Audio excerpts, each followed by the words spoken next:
Bonjour Roger Carucci. Bonjour. Secrétaire d'État aux relations avec le Parlement. La loi Hadopi, on le disait à l'instant, a été votée hier à l'Assemblée. Mais la majorité n'a pas fait le plein. 44 députés UMP et Nouveau Centre ont refusé de voter le texte. Difficile de satisfaire de ce résultat, Roger Carucci?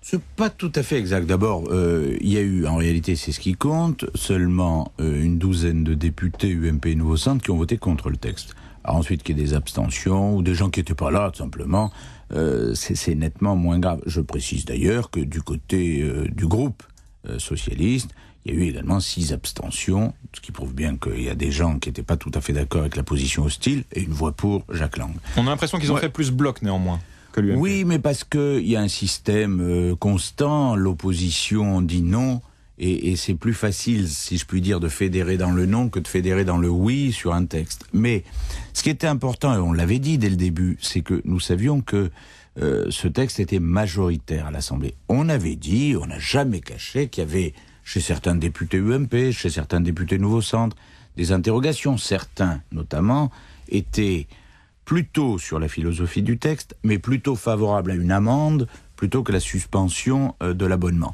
Donc, c'est vrai que certains, plutôt favorables à l'amende, ont préféré rester soit dans l'abstention, soit dans le vote hostile. Mais, 63 voix d'avance sur le texte, ça correspond à ce qu'était l'équilibre réel à l'Assemblée.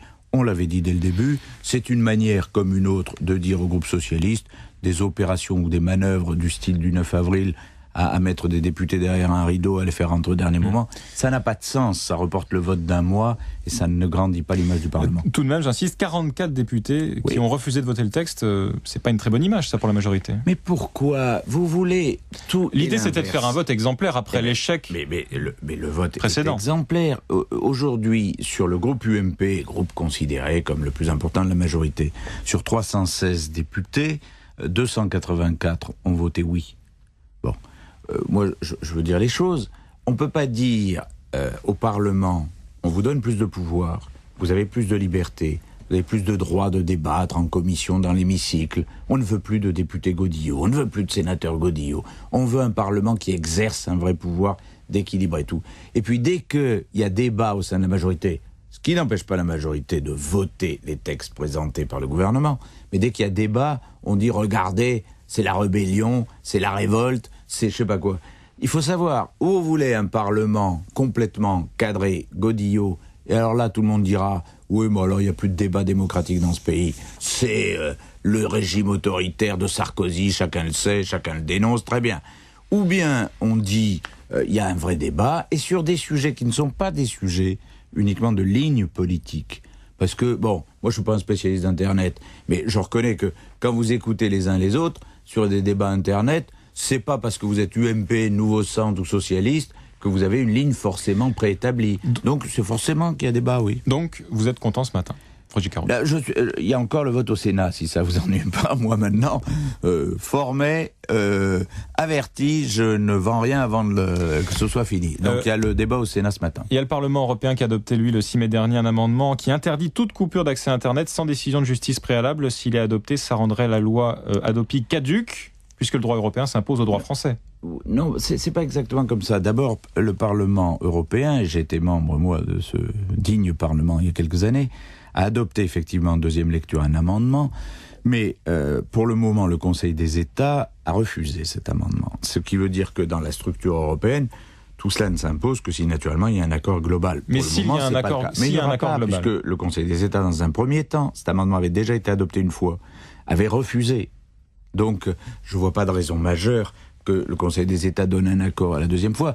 Le seul élément regrettable, c'est que à faire adopter cet amendement, on retarde l'ensemble du paquet télécom au niveau européen. Mais ça ne change rien au fait que sur la loi française, c'est évidemment le Parlement français qui décide. Roger Carucci, il y a un autre sujet qui divise la majorité, c'est le projet de règlement intérieur de l'Assemblée nationale. Parmi les points d'achoppement, le fait que le temps de parole des présidents de groupe serait notamment intégré dans le temps global des discussions des textes. Est-ce que vous allez revenir sur ce point? D'abord, je rappelle simplement que sur le règlement de l'Assemblée nationale, le gouvernement n'agit pas, n'intervient pas. C'est une affaire qui, naturellement, ne concerne que les groupes politiques. C'est pas un texte du gouvernement, c'est un texte qui est une résolution du président de l'Assemblée. Et donc, il y a débat jusqu'à encore quelques jours sur ces affaires. Moi, je pense que ce qu'il faut, c'est mettre en place un règlement qui permet de mieux travailler, de ne pas avoir d'obstruction, de faire en sorte qu'il puisse y avoir un vrai débat démocratique, un vrai travail en commission, mais à l'équilibre. Voilà. Alors sur ensuite, le temps de parole des présidents de groupe. Ensuite, faut-il que dans le temps global sur un texte, le temps de parole des présidents de groupe soit intégré ou soit rajouté s'il est modulé? Parce qu'il ne faut pas non plus nous dire, c'est pas à moi qu'il faut le dire, mais dans le débat, il ne faut pas dire le temps de parole des présidents de groupe peut être indéfini et en dehors du temps global. Parce que alors sinon, vous dites on met 30 heures sur un texte. Donc il faut l'intégrer. Moi, à mon avis, soit vous l'intégrez, soit vous le définissez en le cadrant. C'est-à-dire que si vous avez un temps de parole d'un président, s'il est défini en plus du temps global, mais de manière très limitative, c'est clair. Si vous dites non, les présidents de groupe peuvent s'exprimer autant qu'ils le souhaitent, et ça nuit à l'idée du temps global équilibré. Roger Karoutchi, vous êtes aussi président du groupe UMP à la région Île-de-France. Il y a 10 jours, vous avez demandé par écrit à Jean-Paul Huchon, le président du conseil régional, une réunion pour modifier le schéma directeur après les annonces faites par Sarkozy sur le Grand Paris. Est-ce qu'il a répondu et à quand la réunion ? Alors, Huchon a répondu positivement, donc nous tiendrons, je pense, à la fin de ce mois, une conférence des présidents exceptionnelle sur le schéma directeur de la région. Le problème est simple, moi j'ai refusé, j'ai voté contre le schéma directeur de la région qui a été adopté en septembre dernier, parce que je l'estime insuffisant au niveau économique et sans envolée, sans souffle au niveau de l'organisation territoriale et de l'urbanisme. Bon, maintenant, il y a le Grand Paris, avec des projets formidables. Le président Huchon, comme le maire de Paris, ont dit qu'ils étaient globalement favorables, même s'il y a à voir sur le niveau financier, mais enfin, favorables sur les projets.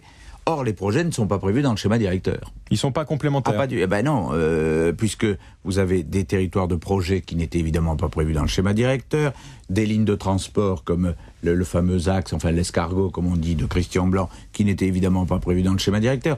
Donc, il faut, à mon sens, modifier le schéma directeur. Alors, Huchon dit, oui, c'est pas possible parce qu'il faudrait une nouvelle enquête publique. Bon, il va y avoir débat. Moi, je pense que l'élément clé, déterminant, c'est évidemment le Grand Paris, qui est un modèle pour la suite. Et ce modèle, il faut que nous l'intégrions d'une manière ou d'une autre au schéma directeur, pour que le schéma directeur soit pas contradictoire. Sinon, on va bloquer le système. Donc, on va essayer d'y aller tous ensemble. Si on peut y aller communément, très bien. S'il y a à nouveau des oppositions politiques, eh bien je les assumerai. Un dernier mot sur les élections européennes, Roger Karoutchi. Est-ce que vous craignez toujours un vote sanction qui serait apparemment un mal nécessaire pour que l'abstention ne soit pas trop élevée ? Je n'y crois absolument pas. Et j'appelle d'ailleurs à sanctionner plutôt les socialistes. Même si je ne crois pas tellement dans les élections européennes au vote sanction. Je pense que notre vrai problème, c'est la mobilisation, parce que on nous dit, vous aurez déjà du mal à avoir 50% de votants. Donc, il faut intéresser nos concitoyens au débat européen. La manière dont le PS dit vote sanction, c'est terrible, parce que ça veut dire que où sont les objectifs européens ? Qu'est-ce qu'ils veulent faire de l'Europe ?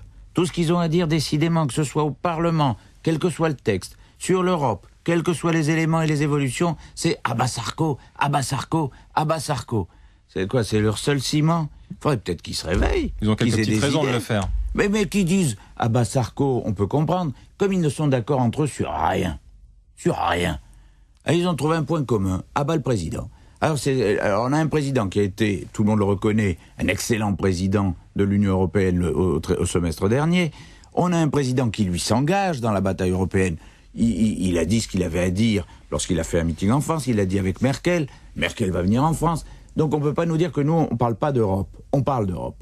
Et je voudrais que le Parti socialiste parle d'Europe. Voilà. Alors peut-être que là-dessus aussi, entre Fabius et les autres, s'ils n'ont pas grand-chose en commun, ils ont du mal à avoir un discours. Mais en tout cas, c'est pas uniquement Sarko qui fait une ligne politique au Parlement, politique dans le pays. Si c'est ça, ils sont pas prêts pour 2012. Roger Karoutchi, secrétaire d'État aux relations avec le Parlement. Merci d'avoir été ce matin l'invité de Radio Classique.